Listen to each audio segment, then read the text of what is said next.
Hello everybody, Bale Plays here, and today I'll be showing you my Immolator Bowazon. Now, a couple of things to note before we get into it.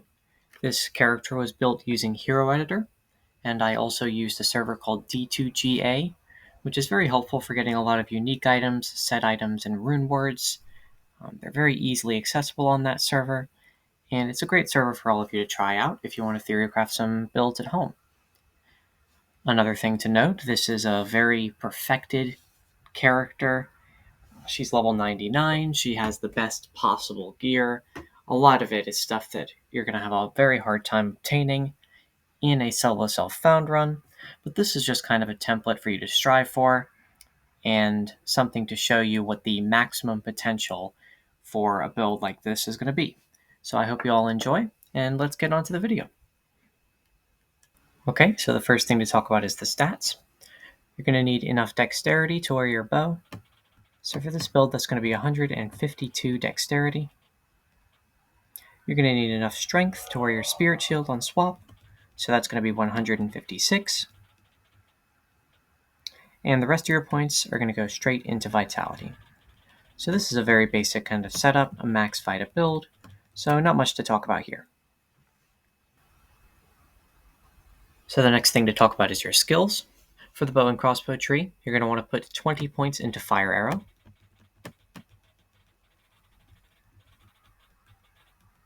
1 point into Magic Arrow, and Multiple Shot, so that you can put 20 points into Exploding Arrow. And finally, 20 points into Immolation Arrow. So as you can see here, the skill point investment is a little bit higher in this tree than it is in the Frost Maiden build, but we've still got 48 more points to play around with, so it's not too bad there. Next, for the passive and magic tree, you're going to want to put 1 point into Critical Strike, 1 point into Penetrate, and 1 point into Pierce, and then the rest of those 45 points you can use however you'd like. Now, with 45 points, we're not going to have as much flexibility with this build as we did with the Frost Maiden that I've already shown you, but we've got some options to play around with. One big thing that I would recommend that you do is max out Penetrate. Now, this is going to help out with your damage a lot. You're going to be piercing more, you're going to be physically hitting enemies more, which is what your Pierce chance is calculated on. So maxing out Penetrate, that's going to help you out a lot, just with the utility of this build and the damage output. So I'm going to go ahead and put 20 points into Penetrate. And next, I like to get a Valkyrie. Now, with this particular build, you'll see here, when we work down to the Valkyrie, we're only going to have 20 points to invest here. So we'll be able to max out Valkyrie, but we will not be able to max out Decoy. Now, if you would prefer, with this build, what you can actually do is max out Decoy instead of Penetrate. So you're not going to be getting quite as much damage there since you're not maxing out that chance to hit. But in exchange for that, your Valkyrie is going to be a lot stronger, have a lot more health, so you're going to have a little bit more survivability in exchange for that damage. So that's really up to you, but what I would recommend is maxing out Valkyrie and maxing out Penetrate. So that's it for the skills. And the final thing to talk about is our gear. For the bow, we're running Phoenix in a Grand Matron bow, and the main reason for this is the negative 28% to enemy fire resistance. This is actually the highest negative enemy fire resistance buff that you can get on a bow, so that's going to be very helpful for our damage. And another very nice stat that we get on this bow is the level 15 Redemption Arrow when equipped. Now this is going to help you out with a lot with your sustainability, and you're really going to want something like that. As you know, Mage Zons are generally very mana-hungry builds, so that level 15 Redemption Aura is going to help you out a lot. It's just going to stop you from having to chug mana potions or rejuve potions all the time, so you're really going to like to have that. For the body armor, we're running Chains of Honor, and this is for the 2-to-all skills and the 65 to all resistances.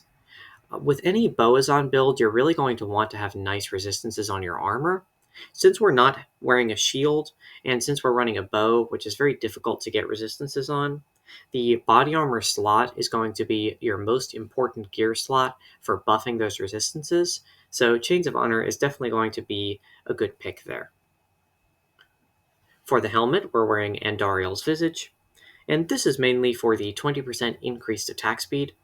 You're going to need to have this in order to hit the 56% attack speed breakpoint that we're shooting for with this build. This is going to get us up to 2.5 attacks per second, which is a decent speed. It's bearable for sure, but anything below this is going to be kind of painful for you to run through the game with, so I would definitely recommend that you get a helmet with some IAS. Of course, this helmet also has lots of other good stats, plus 2 to all skills, plus 70% poison resistance, plus 10% to your maximum poison resistance, and 10% life stolen per hit. Now, the minus 30% fire resistance can be kind of annoying, but you can offset that pretty easily with your other gear, so we really don't have to worry about that much. And finally, as you can see, I've socketed this helmet with a fire facet, so you get that plus to fire skill damage, that minus enemy fire resistance, and that 17 to 45 fire damage, which is going to be really helpful for this build. For the amulet, I'm wearing High Lord's Wrath. This is going to be the pick that I'm generally going to want to go for any Bowazon build, and especially a Magezon build where all of your damage is coming from your skills. So I would definitely recommend this. The most important stat on it, however, is the 20% increased attack speed. Once again, we're going to need that to hit that 56% attack speed breakpoint, so High Lord's Wrath is a very helpful amulet. For the gloves, as you can see, I'm once again wearing a very nice pair of crafted gloves. Plus 2 to bow and crossbow skills, 20% increased attack speed, knockback, and some additional stats. Now, this is going to be something that's going to be like ideal for you if you're running this kind of build. But if you can't get these, the important thing to take away from this pair of gloves is the 20% increased attack speed. Once again, we're going to need this to get that 56% attack speed breakpoint, so just make sure that you're running a pair of gloves with 20% increased attack speed. For the belt, I'm running Razortail. Very self-explanatory stuff. You're going to need the piercing attack to get a 100% chance to pierce, so you're generally going to want to run Razortail on any Bowazon build you make. For the boots, I'm running Inferno Stride, and this is a really fun pick. It's not a pair of boots that you're going to see a lot on most Diablo 2 builds, but they're very helpful for this particular build because they add 12 to 33 fire damage, not only to our attack, but also, as you know, to the radial damage of our Exploding Arrow and our Immolation Arrow.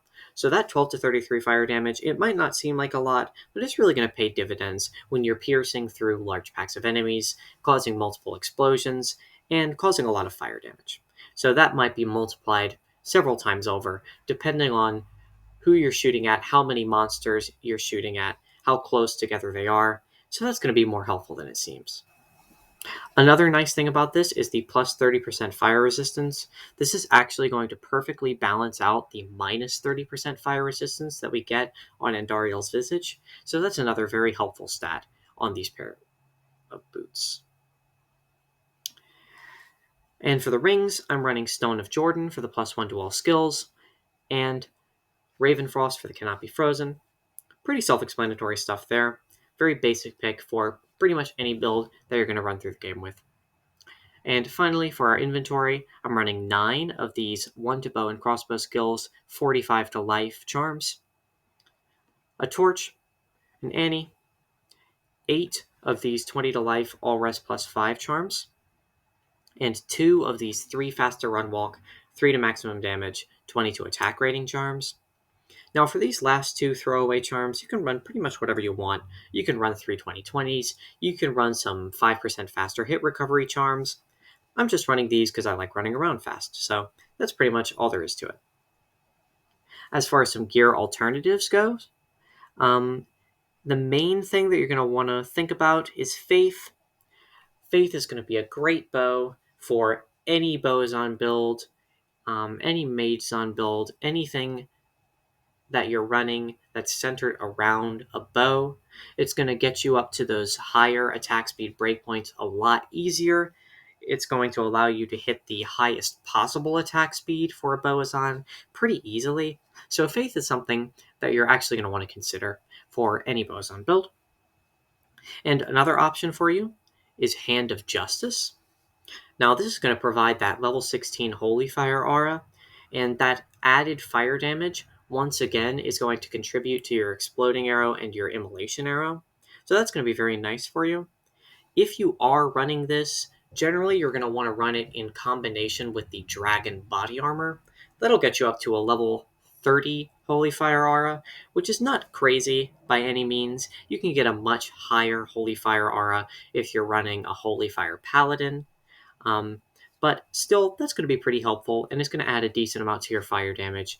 You can get around the same amount of fire damage with a Hand of Justice Dragon build as you can with this build. And of course, you've also got the negative 20% enemy fire resistance. Not quite as high as Phoenix, but still pretty good. So this is a nice alternative for you if you want to play around with that. For body armor, like I said, Dragon is a very interesting option. As you can see, you're not getting any resistances on this armor, and like I said, that's pretty important for your body armor, so that's certainly kind of a bummer. But you are getting that Holy Fire aura, and you also get the 20% chance to cast level 18 Venom when struck, which is going to buff your damage a little bit, and it's a pretty high chance for a when struck affix, so you're actually going to be casting that a decent amount. And the 12% chance to cast level 15 Hydra is kind of cool too. It's not going to add a whole lot to your damage, but it's going to look cool. It's going to be interesting, so that's kind of a nice affix to have on this armor. Treachery is another great option for you. Once again, for your buff to attack speed, 45% increased attack speed is huge. And since you've got the Fade proc, this is also going to contribute a decent amount to your resistances, which, like I said, is very important. A lot of people like to run Enigma, but I don't really recommend it.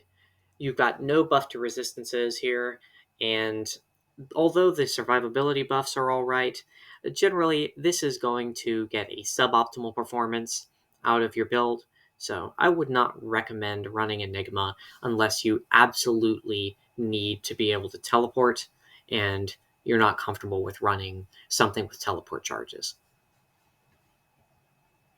For the helmet, anything with attack speed, like I said, is going to work. Now, attack speed is actually kind of difficult to get on a helmet. The next best option for you would be something like Mav's Diadem. So this has 30% increased attack speed, which is pretty nice. But generally, Andoriel's Visage is going to be the best pick for you. If you can find something like this, you can socket it with 2 IAS jewels and get enough IAS to hit your breakpoint. But for the rest of these, 1 socket is not going to be enough for you. So you're generally going to want to run either something like this or Andariel's Visage. For the gloves, Lava Gout is a very interesting option for this build. You've got the 13 to 46 fire damage added to your attack and also to your skill damage, so that's very nice. And you've got that 20% increased attack speed that you need on your pair of gloves. And you've got the 2% chance to cast level 10 enchant on striking. So that's going to buff your fire damage by a little bit, but it's also going to buff your attack rating, which is very helpful if you're trying to pierce a lot through your enemies. So these gloves are going to be a very good alternative pick for you if you can't find something like this. And other than those two, any IAS gloves are going to work for you. Magnus' Skin, Laying of Hands, 2-piece Immortal Kings, 2-piece Saigons, all of those are going to work. For your belt, like I said, you're going to want to run Razortail. But if you can't, for whatever reason, if you need some extra increased attack speed, or if you need some extra magic find, Goldrap, Nosferatu's Coil, those are going to be your 2 best alternatives. However, I will note, if you're going to run one of these, you're definitely going to want to max out Pierce. So if you don't run Razortail, just make sure you're maxing out Pierce. That should get you up to around 90% chance to Pierce, which is not great, but better than what I've currently got, which, as you can see, if I weren't running Razortail, that would only be 73%, which is not going to be adequate for this build. For boots, Inferno Strides are definitely going to be your best option, no question about it. They're the only boots, other than like Hotspurs, that are going to buff your fire damage, and Hotspurs are pretty lame. They're a normal pair of boots, and they're really not going to help you out that much. So Inferno Stride is definitely your best bet. But there are some other options for you if you don't want to run Inferno Stride, if maybe you want a little bit more survivability. Alders for the life, Immortal Kings for the attack rating. Both of these also have 40% increased attack speed. 40% faster run walk. So if you want a little bit more mobility, then that'll definitely be nice for you. And of course, War Traps if you want to have that extra magic find, and Gore Riders if you want to have a little bit of extra physical damage. For the amulet, the Cat's Eye is going to be your main alternative. 20% increased attack speed and 30% faster run walk. This is a very, very good alternative, and if you need a little bit more mobility, feel free to switch Hylar's Wrath out for the Cat's Eye, because it's just a great pick for you as far as mobility goes. But since we are going to need the attack speed for this build, the Cat's Eye is going to be the only real alternative for you. And for the ring, Bolkotha's Wedding Band is just as good as Stone of Jordan. I'm using Stone of Jordan for the mana, because, as I've said, this is a very mana-hungry build. But if you'd rather have the buff to life, go ahead and run Bolkothos. It's totally fine. Doesn't really make much of a difference. Nagel Ring for Magic Find. And once again, Mantled Heal is going to help you out if you need some extra sustainability.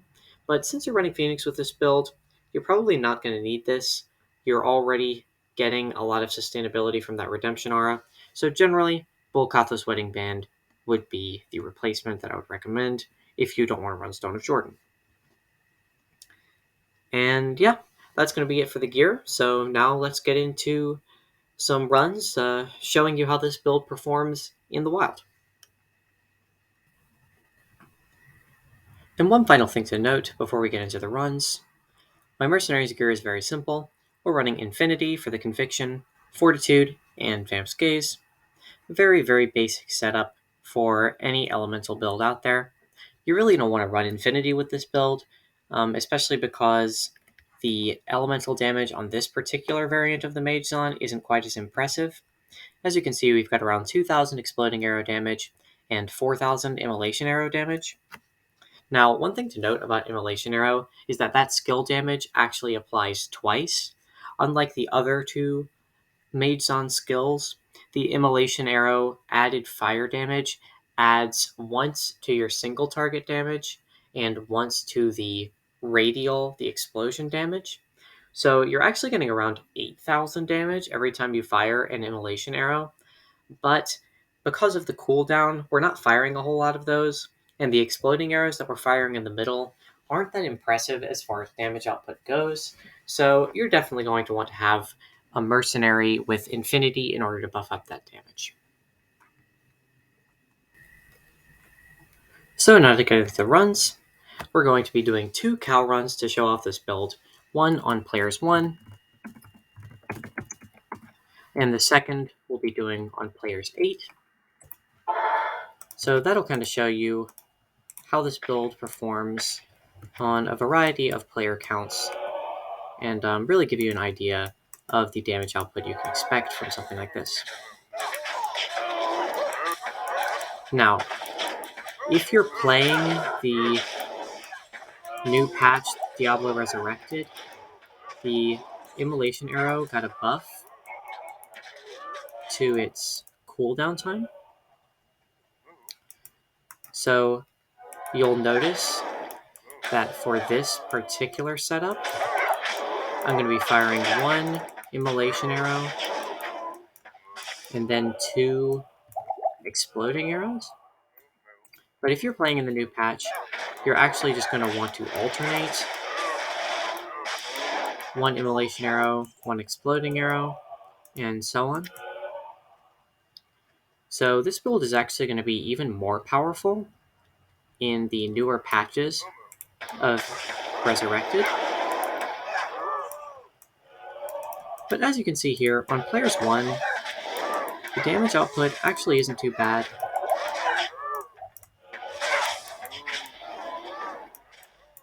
Things are dying fairly quickly. Now, of course, this is with a perfect gear setup, so you might see significantly less utility out of this build if you're running something more attainable. But as you can see, when we get the maximum potential that we can out of this build, it's still pretty decent. It's certainly not terrible. A lot of people like to kind of trash on Immolation Arrow because of that cooldown time, but if you know how to use it properly, it's actually a very devastating skill. It does a lot of damage. The Fire Pyre damage is actually quite good as well. I didn't really cover that, but on this build, and I'll show you in just a second. On this build, as you can see, our Pyre damage is 558 to 563 per second. And the way this is going to work is that your Pyres are actually going to stack. So if you're shooting multiple Immolation Arrows in the same place, you'll see those Fire Pyres stacking up on top of each other. And an enemy that's standing in those stacked Pyres is actually going to take all that damage from all of the pyres that are stacked in that particular location.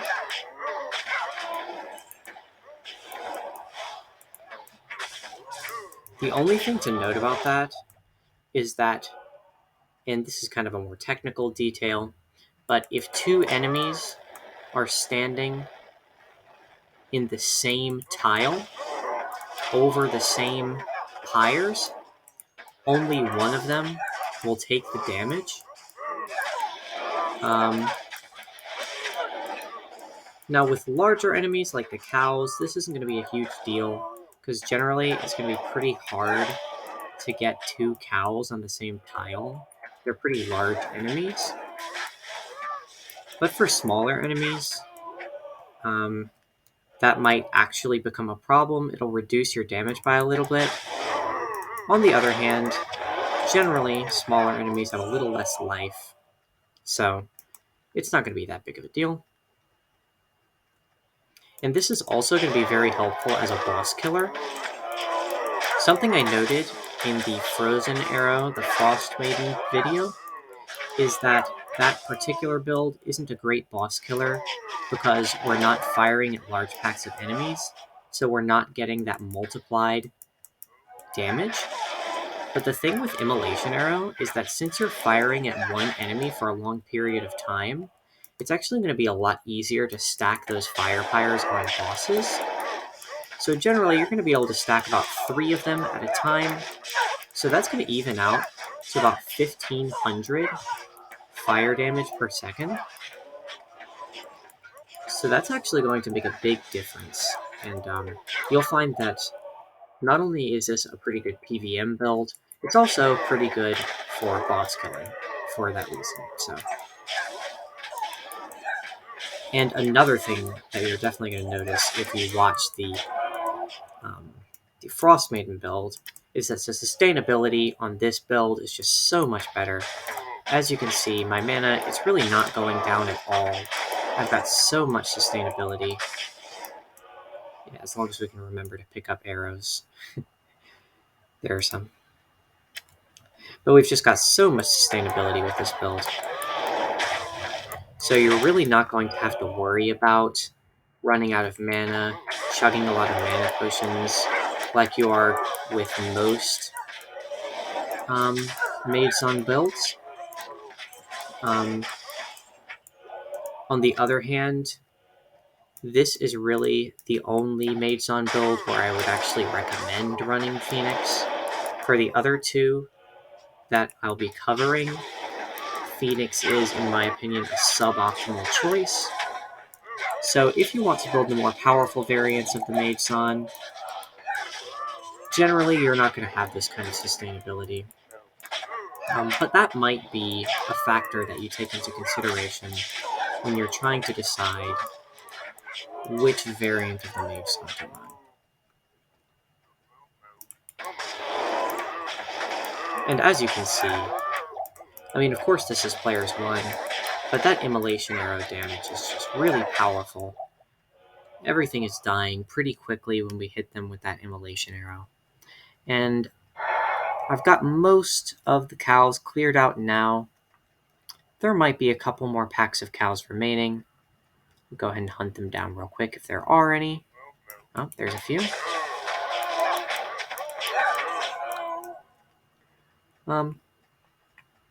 But we'll call it a run right here. And as you can see, the damage is actually pretty impressive on players 1. So definitely not a build to be taken lightly. But now we'll go over and we'll see how this build performs in players 8. And now for the players 8 run.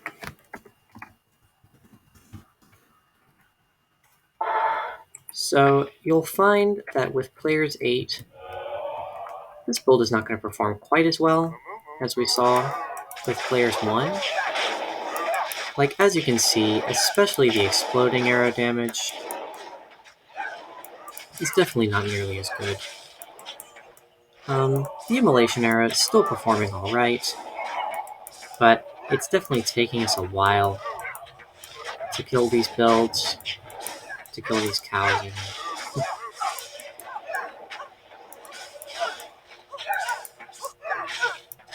Yeah, so as you can see, pretty bad performance there, players 8. Pretty slow. So this is definitely not a build that I would recommend to you for players 8 runs.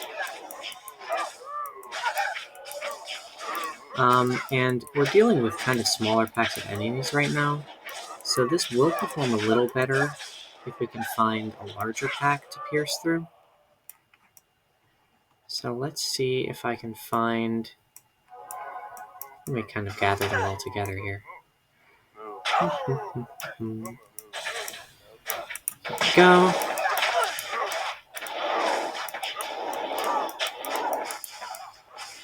Yeah, so as you can see, even when we've got a lot of them gathered together, the damage just really isn't super impressive.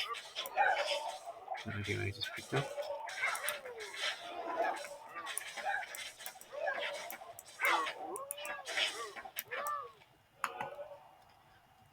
But since these cows have a lot more health, while I'm out here, I can kind of show you the difference between your Immolation Arrow damage and your Exploding Arrow damage. So if you notice, if I shoot this guy with an Exploding Arrow, very little of his health taken away there. But if I hit him with an Immolation Arrow, the damage is just a lot more. Taking away about half his health there with each Exploding Arrow. It is kind of a shame with this build. Can you please? I am overburdened. Thank you. It is kind of a shame that Immolation Arrow does have that cooldown. I believe this build would actually be very, very good if the cooldown for Immolation Arrow were just removed entirely. Then again, the cooldown on Immolation Arrow is actually something that provides some interesting mechanics to my favorite Mage-San build, which I'll be covering in the next video.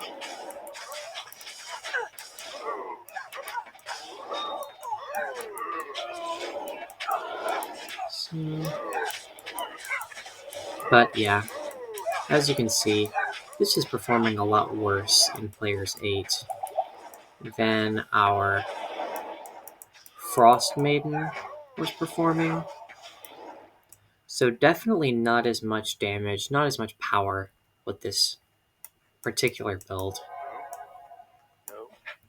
Which is really a shame because Immolation Arrow is a very fun, very stylish kind of skill. I've always liked the appearance, the mechanics of it.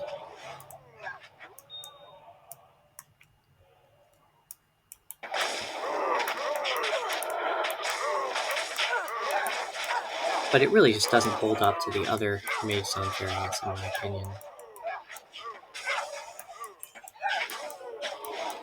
And I mean, this is with the best possible gear, the maximum possible utility that you can get out of this build. And it's really being shown up by the other Mage Zone builds.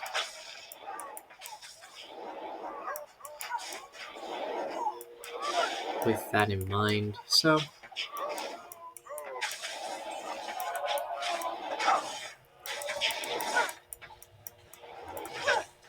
another thing, as you can see,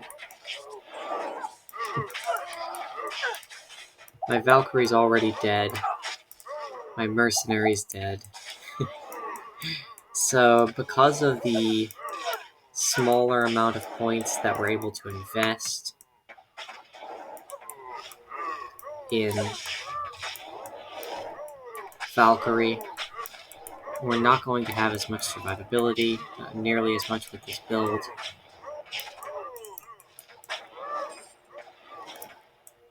It is balanced out. It is balanced out a little bit for our own personal benefit by the Not enough mana. by the Redemption Aura. But yeah, I'm gonna call it a run there. I think you get the point. The Fire Arrow Bowazon, very stylish, very cool, but definitely not a build that goes well with higher player counts. So that's something I would definitely take into consideration. If you want to build this, you can, and it's definitely a good pick if you're playing on lower player counts. It's a nice boss killer, like I said. The Immolation Arrow is a very fun skill. But if you're playing on those higher player counts, if you want something that's really going to perform with a lot of power, this build might not be for you. However, I was happy to have the chance to play with this build.